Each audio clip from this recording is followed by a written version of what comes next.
Right, I've just come out to have a look at the this area to give you an overview of the location, or one of the many locations featured in the solo Call of Cthulhu campaign called Against Nyarlathotep. It's all set in this area, and I've frequented this area from being a youth.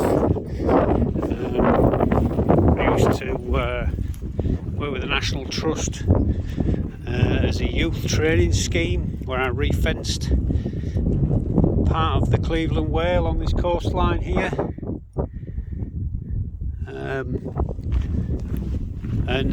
At one stage as a youth I worked on a farm up there on the edge of the moorland. It's the North Yorkshire Moors National Park. This is a massive expanse of desolate moorland, which you might know from being featured in American Werewolf in London, although that was actually filmed in Wales but supposed to be set here. It didn't really convey these massive expanses of bleak wilderness that you can experience here. But this entire area is littered with Bronze Age earthworks, and there's megaliths, there's all sorts of stone features. I don't know if you can see, there's a burial mound over there, for example. See up there towards the little cross there on the skyline, the oldest Christian monument in northern England, I believe. And we're just going to approach this cairn that's up here. All of these places you can visit in the game. There's a sandbox mechanic. You can literally go anywhere in any order, although you have to use some kind of means of transport for that, be that on foot or horseback or vehicles, cars and other specialist modes of transport. As well as that, I think there's even several different boat journeys you can do. There's all sorts of things just tucked away in there. I'm trying to incorporate every mechanic out of Call of Cthulhu in the game. Every skill set's used somewhere, or as many as I can. Uses all the 7th edition rules except for push rolls. I couldn't write them into the game, there'd be too much to write in. So it used advantage dice, disadvantage dice. There's all combats, and they're properly handled or slightly modified rules. There's no combats that are just one dice roll dictates the outcome of the entire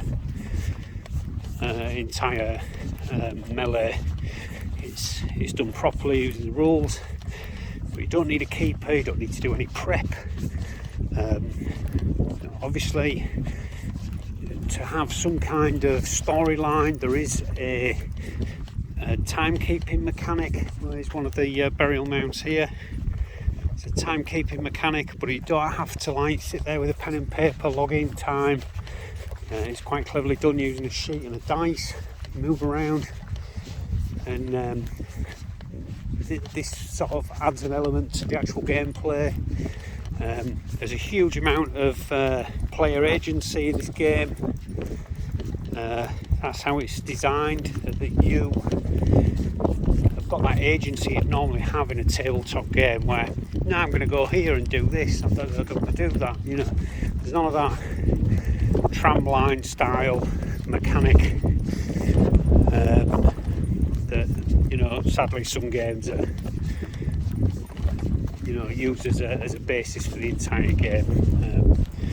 Sort of older format game books. It's not just do I go left or do I go right. The mechanics are original and they're simple, but they allow everything you want. Obviously I've come up with these myself, so it's totally original. It's far as I'm concerned, there might well be other people who've used the same mechanics as me, but I'm unaware of them at this stage. And because of that, I've had really good feedback. The feedback, it couldn't have been any better, to be fair, for this game. Really pleased with it, and I put a lot of work in. It's taken me a few years to actually do the entire project, from inception to initially role playing during the pandemic online, as play testing, and then writing a proper scenario to finally converting that into a worthy solo play. And I'd like to think that I've done it. So a huge amount of work, maybe 1,000 hours into this project, and this is an example of one of the many places you can come and explore in the game. Now, exploring in the game, there's other sort of clever mechanics in there, which mean just because you go somewhere once doesn't mean that's the only thing that you'll experience there. So it all depends on, say, who you know, time and date, you know. Won't go any further into that because I'm trying not to give any spoilers. That's the entire beauty of this game, is I want it to be a proper investigation into the unknown. So there's a lot to this game, you know. It uses like a campaign mechanic. There is opportunity for advancement. You know, your players can go insane, and there is, you know, there is healthcare in the game. There's a party element to this, because obviously as a single character, it's nice to think, oh, you could investigate the entire thing as a single character, but if there is any kind of like foul play or combat, then there is safety in numbers, and that is represented and allowed in the game by use of a party. So you can see anyway, this down here is one of the villages that features in the game book. Down there, perched on the incredibly steep, tall cliffs, is the picturesque fishing village of Robin Hood's Bay, and across that bay, I'll try and show you how big that is. You can see over here, this huge headland is the luxury hotel Ravenhall, with its private 9-hole golf course, an incredibly difficult looking golf course perched on the cliff, and it's 600 feet above the rocky shoreline, which is just out of frame. This game features a lot more than just these locations. It goes over this huge hill to as far as Whitby you can visit. Obviously right up onto the moors you can go. A few villages in this direction, Howard-Dale, down there beyond Ravenhall there's as far as Scarborough. The game actually starts in York in 1925. So if you're interested in wanting to play a Call of Cthulhu game, learn the rules, or you're a forever keeper who just wished they got to play for once, but it's so difficult with all the problems associated with organising a party, then you can just buy this, and without any prep, you don't have to read it twice or any of that kind of usual stuff. You can just enjoy playing it, and then if you enjoyed it, there is a supplement which is well, it gives you all the answers as well. Obviously, it gives you the full keeper's details for the investigation. So if you fancy it, why not look it up on Miskatonic repository, Alone Against Nyarlathotep.